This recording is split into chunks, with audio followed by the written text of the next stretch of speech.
அதாவது சில பேர் என்ன சொல்கிறாங்க, இதே டிஎம்கேவா இருந்திருந்தால் இந்நேரம் ஆளுநரை வந்து லெஃப்ட் அண்ட் ரைட் வாங்கியிருப்பாங்க, ஆளுநர் ஒரு வழி பண்ணியிருப்பாங்க அப்படின்னு சொல்கிறாங்க. இந்த குறுக்கு நடுக்கும் போய் ஒரு என்டிகே குரூப் ஒன்று இருக்குது. இன்னும் வந்து தான் தான் புத்திசாலி, எங்களுக்கு ஓட்டு போடாதவங்க பூரா முட்டாளுங்க அப்படிங்கிற மாதிரி ஒரு குரூப் ஒன்று சுற்றிட்டு இருக்கு. ஆக்சுவலி ஒன்று புரிஞ்சுக்கணும். இப்போ டிவிகே வந்து பார்த்தீங்கன்னா, இப்போ ஆளுநருக்கு எதிராக போராட்டம் பண்ணாலும் எதிர்க்கட்சி என்ன சொல்லுவாங்கன்னா, பார்த்தீங்களா ஒரு அனுபவமே இல்லை, எப்படி வந்து பண்ணுறாங்க, போராட்டம் பண்ணுறாங்க பாருங்கள், ஒரு ப்ராப்பரான வேலை போகாமல் தேவையெல்லாம் பண்ணிகிட்டு இருக்காங்க அப்படிங்கிற மாதிரி பண்ணுவாங்க.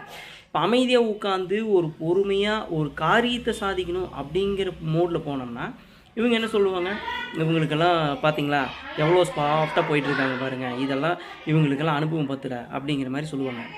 இங்கே காரியமா வீரியமா அப்படின்னு பார்த்தோம்னா காரியம் தான் நமக்கு முக்கியம்.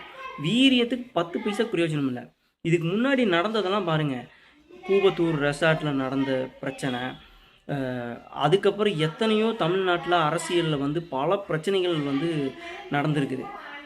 அப்போவெல்லாம் இதெல்லாம் வந்து உங்களுக்கு கண்ணு வந்து எல்லாம் தப்பாவோ இதாவோ தெரியல. ஆனால் இப்போ வந்து மட்டும் இப்படி எல்லாமே தெரியுது. இது எல்லாத்துக்கும் என்ன தெரியுங்களா, ஒன்றே ஒன்று தான்.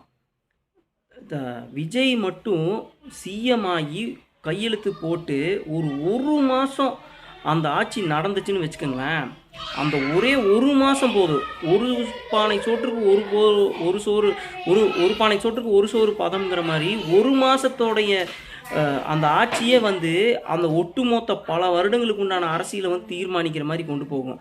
அதை பண்ணக்கூடாதுங்கிறதுக்காக தான் இவ்வளவு தூரம் மக்கள் வந்து இவங்க இந்த அரசியல்வாதிகள் எல்லாருமே வந்து இவ்வளோ தூரம் பண்ணிகிட்டு இருக்காங்க.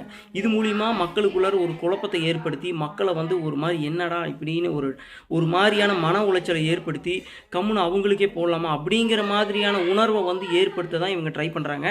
ஆனால் அப்படின்னு அவங்க நினச்சிக்கிறாங்க, இந்த மாதிரியாக மாற்றலாம் அப்படின்னு நினச்சிக்கிறாங்க.